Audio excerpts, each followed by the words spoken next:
Relación a las principales hipótesis de la violencia, podemos encontrar múltiples hipótesis, ¿sí? Desde esta clase solo tomamos algunas de las hipótesis y enlazado de alguna manera con lo social.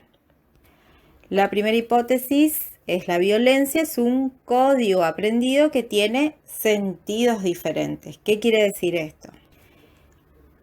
Que implica de alguna manera, por ejemplo, la legitimación de la violencia, que la violencia está a partir de una forma de sobrevivir. Por eso hablamos de la violencia como una estrategia eficaz para sobrevivir u obtener algún reconocimiento. Otro código es la violencia como una forma de comunicación. Esta violencia como el único medio para comunicar. Y quizás es el único medio que aprendió.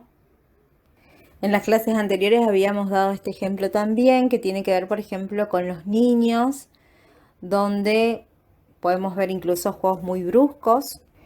Y quizás esa es la forma en que de niño aprendió a comunicarse y a desarrollarse dentro de ese contexto.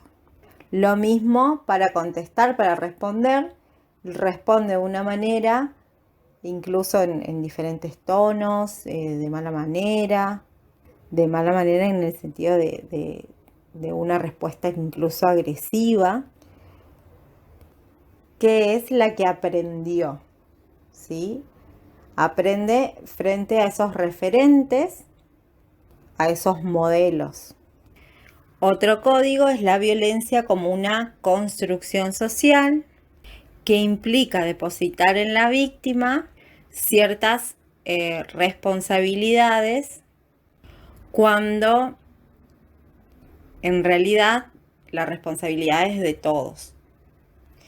Ejemplo, en los casos de violencia de género, por ejemplo, con respecto a las denuncias, bueno, no denunciemos porque mañana va a volver con su marido, porque las cosas son así, vuelven después con su marido.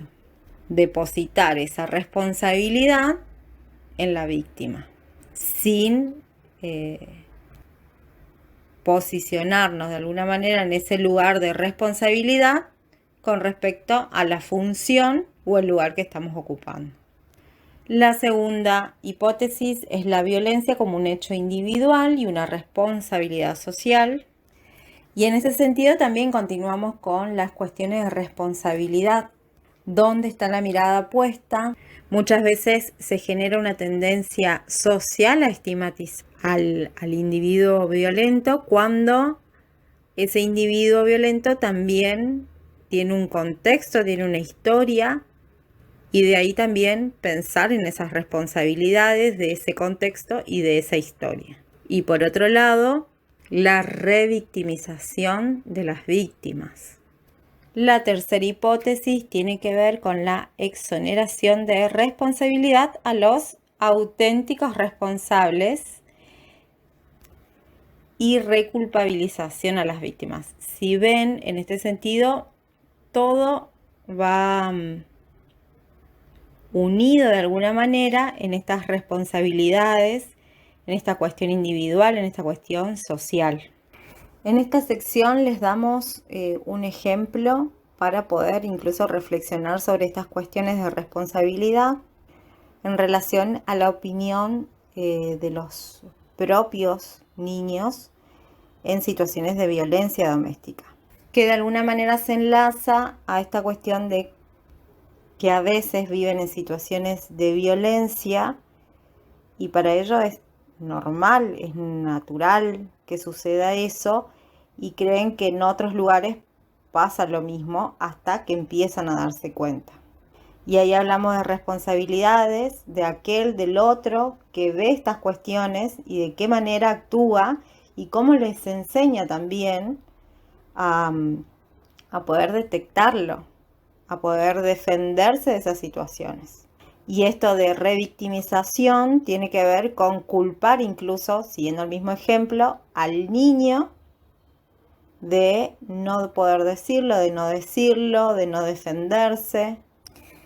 La última hipótesis es ponerle voz a lo que no tiene voz y ponerle voz a los que no tienen voz desde nuestro lugar que nos toca ocupar, ser partes o ser la voz de esos niños, en el caso de que trabajemos en una escuela, por ejemplo, o ser la voz de un paciente, o ser la voz de mi cliente, en el caso de que esté trabajando en otro ámbito.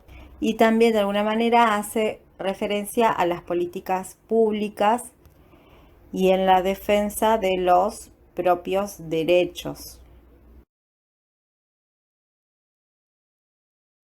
Por último, tenemos los obstáculos para pensar y actuar ante la violencia.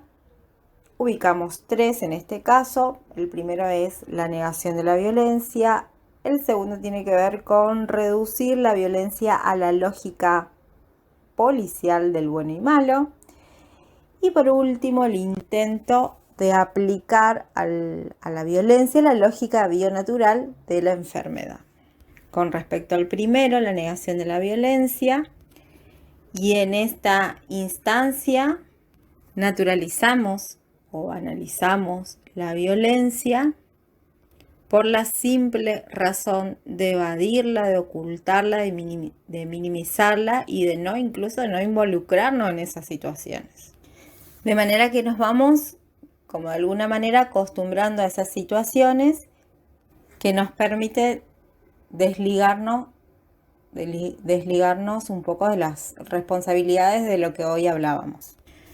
Por lo tanto, la superación de este obstáculo equivale a implicarnos, a quitarnos el velo de alguna manera que nos impide ver y aceptar esas propias violencias. Y una vez que viene la aceptación, nos permite de alguna manera trabajar sobre ella, comprender el problema y cómo enfrentarlo. El segundo obstáculo de reducir la violencia a la lógica policial de buenos y malos tiene que ver con esta ubicación, desde qué lugar nos ubicamos. Y en la primera infancia estábamos dentro de ese mundo de confrontación entre buenos y malos, donde nos ubicamos del lugar de los buenos y había como un desprecio de los malos, los violentos en este caso, que siguiendo esta lógica solo permite como desviarnos del problema. Y allí es donde tenemos que empezar a reconocer las responsabilidades en la violencia, que también somos parte de ese círculo. Entonces, este guión tiene este efecto negativo de hacer ver la violencia como algo muy lejano y de poner la responsabilidad siempre en los otros. El tercer obstáculo tiene que ver con esto, con el intento de aplicar a la violencia esta lógica bionatural de la enfermedad, apuntando específicamente a la violencia como una enfermedad, donde el victimario sería la víctima como enfermo, como paciente, y en el caso del victimario, la enfermedad misma.